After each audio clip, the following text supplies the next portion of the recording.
पूरी दुनिया के जहन में बस एक ही सवाल है कि भारत पाकिस्तान के साथ क्या करने वाला है। दरअसल पहलगाम के अंदर जो घटना घटी पहलगाम घाटी में, उसके बाद भारत के एक एक फैसले पर पूरी दुनिया की निगाहें टिकी हुई है। भारत और पाक के बीच जो रिश्ते हैं वो काफी नाजुक दौर से गुजर रहे हैं। भारत और पाकिस्तान के बीच बॉर्डर इलाके में जो तानातनी है वो देखा गया है। भारत ने पाकिस्तान के खिलाफ कई एक्शन लिए हैं। जल संधि रद्द करना पड़ा, झेलम के जो संधि थी उसे भी रद्द कर दिया गया, उसके भी पानी बंद कर दिए गए। सिंधु के बाद हवाई जो इलाके थे उन्हें बंद कर दिया गया। पाकिस्तान का कोई भी फ्लाइट जो है वो भारतीय सीमा में प्रवेश नहीं करेगा। दूसरी तौर पे पूरे दुनिया के सामने भारत पाकिस्तान को एक्सपोज करने में जुटा हुआ है। लेकिन यह सवाल हर कोई जानना चाहता है कि अगर भारत और पाकिस्तान के साथ फिर अगर हालात युद्ध वाले बनते हैं तो क्या होगा। अगर पाकिस्तान अगर अपनी आदतों से बाज नहीं आता है तो भारत उसे मुंहतोड़ जवाब देने की तैयारी कर रखा है। अब पाकिस्तान के साथ अब आज के समय में अगर युद्ध होता है तो पाकिस्तान कितने दिन तक टिकने वाला है, ये बड़ा सवाल है। भारत की सैन्य शक्ति दुनिया को पता है, एक बड़े सैन्य शक्ति के हम साथ हैं और ये हमारे लिए गर्व की बात है कि बॉर्डरों पर जो हमारे सुरक्षा बल तैनात हैं उनकी संख्या, उनके कौशल, रण कौशल दुनिया में अव्वल दर्जे पे है। लिहाजा सोशल मीडिया पर अगर हम बात करते हैं जहां सबसे ज्यादा लोग इस मामले को जानना चाहते हैं, दिलचस्पी लेना चाहते हैं, तो हमने सोशल मीडिया एक्स पर आजकल काफी चर्चा में ग्रो से जानना चाहा कि भाई साहब आप बताइए आपको क्या लगता है कि अगर आज के वक्त में अगर ऐसे हालात बनते हैं, भारत पाकिस्तान के रिश्ते नाजुक होते हैं तो क्या कुछ हो सकता है। जो जानकारी निकल कर सामने आई उसे जानकर अभी चौंक जाइएगा। चलिए, ये हमने एक छोटा सा सवाल हमने इनसे पूछा कि भाई ग्रो महाराज आप बताइए कि अक्सर आपके जवाब के बाद तो सियासत खूब होती है, देश में ही सियासत शुरू हो गए थे, आपके आने के साथ ही दुनिया में बवाल मच गया था, तो हमने सोचा इस मुद्दे पर आपसे क्यों नहीं बात की जाए। हमने एक सवाल पूछा कि अगर भारत और पाकिस्तान के बीच आज के हालात में अगर मुकाबला होता है तो पाकिस्तानी सेना कितने दिन तक टिक पाएगी भारत के आगे, कब सरेंडर करेगी। इसका जवाब उन्होंने दिया है भारत और पाकिस्तान के बीच अगर स्थिति तनावपूर्ण होती है और ऐसे में युद्ध की अवधि का अनुमान लगाने के कई कारक निर्भर करता है। उन्होंने कहा कि जैसे युद्ध का पैमाना होगा, दोनों देशों की सैन्य रणनीति, अंतरराष्ट्रीय हस्तक्षेप और आर्थिक और सामरिक संसाधन, उसके बाद संसाधन जो है वो भी मायने रखता है। ऐतिहासिक रूप से दोनों देशों के बीच ये युद्ध अपेक्षाकृत कम समय के लिए हो सकते हैं।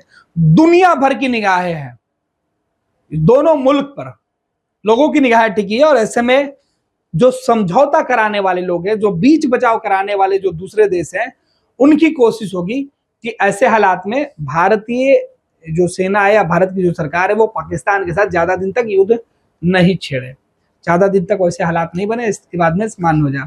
तो कम दिनों की युद्ध होने की पहले उम्मीद लगाई जा रही, क्योंकि भारत भी नहीं चाहेगा कि देश के दुश्मनों को तो सबक सिखाना भारत का मोटिव है, जवाबी हमला या जवाबी कार्रवाई करना या देश के सीने पर जो जख्म है उसे भरने की कोशिश तो भारत करेगा। लेकिन इस कार्रवाई में निर्दोष लोग जो पाकिस्तान के अंदर बसे हुए हैं, जिनका कोई गुनाह नहीं है, उन्हें भारत कभी भी नहीं चाहेगा नुकसान पहुंचाना। यही वजह है कि भारत की दयालुता, भारत की जो विशाल जो हृदय है उसकी चर्चा कर जाए। और ग्रो भी इस बात को मानता है कि भारत ऐसे में बहुत लंबा युद्ध के मूड में नहीं है। भारत दूसरे मुल्कों की तरह नहीं है जहां निर्दोष लोगों को बेवजह मुसीबत में डाला जाए। लिहाजा 1947-48 का प्रथम कश्मीरी युद्ध की चर्चा की गई, जिसमें लिखा गया लगभग 15 महीने अक्टूबर 1947 से जनवरी 1949 तक किया गया था। फिर 1965 के युद्ध की चर्चा की गई है, जिसमें कहा गया कि 22 दिन यानी कि 6 सितंबर से 28 सितंबर 1965 तक यह युद्ध चला था। 1965 जिसकी खूब चर्चा होती है। 1971 का 14 दिन जो है वो मात्र चला था। 3 दिसंबर से लेकर 16 दिसंबर 1971 कारगिल का ज्यादा चला था, 2 महीने चले थे लगभग।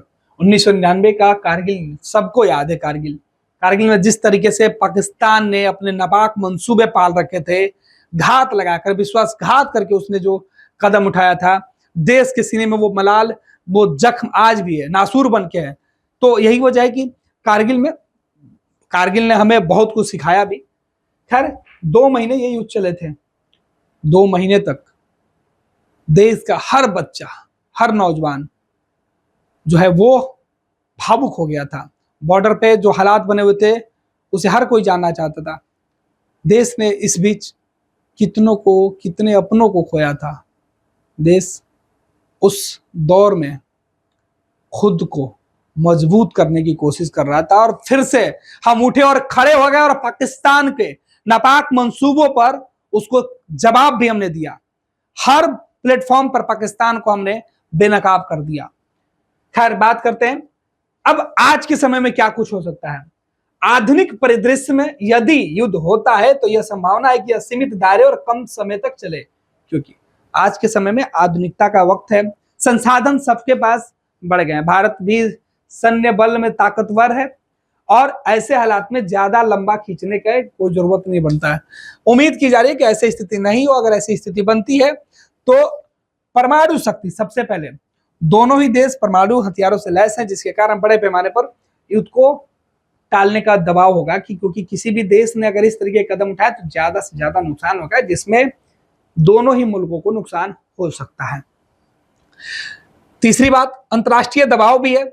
संयुक्त राष्ट्र अमेरिका, चीन जैसे देश और संगठन जो है जल्दी हस्तक्षेप कर सकते हैं, जिससे युद्ध जल्द समाप्त हो सकता है। आर्थिक और सामरिक समस्या, दोनों देशों की अर्थव्यवस्था लंबे युद्ध को सहन करने में सक्षम नहीं हो सकती है। पाकिस्तान का पहले ही से खस्ता हाल है। पाकिस्तान के अंदर जो सीधे तौर पे घरेलू हिंसा जो है वो किस तरीके से बढ़ी हुई है, उनके यहाँ आपस में लोग किस तरीके से बढ़ती हुई महंगाई का असर उनके यहाँ दिख रहा था। कई तरीके की खबरें रोज निकल के सामने आती है। तो ऐसे में आम लोग जो होंगे पाकिस्तान के, वो बहुत परेशान हो सकते हैं। यह वजह है कि युद्ध को कम दिनों तक खींचने के बाद अब एक अनुमान लगाया गया कि अगर आधुनिक युद्ध यदि सीमित स्तर तक हुआ, जैसे कारगिल, कुछ हफ्तों में 2 से 3 महीने तक चल सकता है। यदि यह पूर्ण पैमाने का युद्ध हुआ होता तो अंतर्राष्ट्रीय हस्तक्षेप के कारण यह कुछ दिनों से कुछ हफ्ते तक सीमित रह सकता है। हालांकि विशुद्ध अनुमान है, ये केवल अनुमान है। मैं यहाँ क्लियर कर दूं कि ये केवल अनुमान है, और ग्रो ने जो बातें बताई है ये तमाम चीजें पूर्व की घटनाओं से आधारित करके जोड़ के इन्होंने अपना सुझाव दिया। इन्होंने आगे लिखा, क्योंकि इस परिस्थिति में प्राकृतिक और परिस्थितियां भी अनिश्चितताएं हैं। दोनों ही मुल्कों की सरहदों की स्थिति प्राकृतिक तौर पर नेचुरल जो है उसमें मतभेद हो सकते हैं। इस वजह से दोनों ही मुल्क की सीमाओं पर जो सुरक्षाकर्मी होंगे, जो प्रहरी होंगे, उन्हें दिक्कतों का सामना करना पड़ सकता है। और ये वजह कि बहुत लंबा खींचने की उम्मीद नहीं है। हालांकि भारत अब तक अपने संयम से इससे टालने की कोशिश में जुटा हुआ है, लेकिन पाकिस्तान जो बार बार अपने नापाक मंसूबों की वजह से भारतीय फौज को उकसाने की कोशिश कर रहा, इसका खमियाजा उसे भुगतना पड़ सकता है। घर में उसके हालात भले ही खराब हो, लेकिन वो दुनिया के सामने अपने आप को बेहतर समझने की कोशिश कर रहा है। ये वजह कि पाकिस्तान के नेताओं के जो बयान आजकल आ रहे हैं वो पाकिस्तान में ही मजाक का पात्र बन रहा है। खैर आगे चर्चा कर लेते हैं कि ये तमाम जो चर्चा हमने की इसमें यह है कि विश्लेषण ऐतिहासिक डेटा और वर्तमान भू राजनीतिक स्थिति के आधार पर है। युद्ध की संभावनाओं को लेकर चर्चा ज्यादा है, लेकिन उम्मीदें कम है। तो अब सोचिए कि सोशल मीडिया एक्स पर किस तरीके से सवाल और किस तरीके से जवाब दिए जा रहे हैं। यानी पाकिस्तान को लेकर, पहलगाम घाटी को लेकर, पहलगाम घाटी के बाद जो घटना घटी उससे लोगों के मन में किस तरीके से गुस्सा है, जिसका जवाब अब ग्रो को भी खोजना पड़ रहा है। ये तो मैंने छोटा सा एक उदाहरण दिया, लेकिन आधुनिक युग में, डिजिटल क्रांति में, अब युद्ध के मैदान में भी डिजिटल वार हो सकते हैं और फैसले भी डिजिटल ही आएंगे। ऐसे में पाकिस्तान को भारत से भिड़ने से पहले अपनी सोच, अपनी बुद्धि को ठीक करना होगा, वरना उसके कायराना हरकतों के लिए अब भारत उसे माफ नहीं बल्कि उसे सबक सिखाएगा। पनोरमा ग्रुप, जो सोचता है वो करता है। आपके अपने सपनों का आशियाना। ये लो मुंह मीठा करो, आज मैंने अपना जॉब छोड़ दिया। अब हम पूर्णिया वापस जाएंगे। जॉब छोड़ दिया है? मतलब ये घर कैसे चलेगा, हम करेंगे क्या और माँ बाबूजी क्या बोलेंगे? इसलिए मैं एक और मिठाई का डब्बा लाया। अपने बिजनेस के लिए लोन अप्रूव हो गया। अरे लोन अप्रूव हो गया वो तो ठीक है, लेकिन पूर्णिया में हम रहेंगे कहाँ? अपना घर भी तो नहीं है वहाँ। इसलिए तो एक और मिठाई का डब्बा अलग से लाया हूँ। हमने पूर्णिया में घर ले लिया है, पूर्णिया के ई होम्स पैनोरमा में। पूर्णिया में पैनोरमा ग्रुप लेकर आए हैं ई होम्स पैनोरमा। बड़ा घर, आलीशान जिंदगी और अत्याधुनिक सुविधाओं के संग। अरे अरे, अब क्यों मुंह मीठा करवा रही हो? क्योंकि हम घर वापसी जो कर रहे हैं।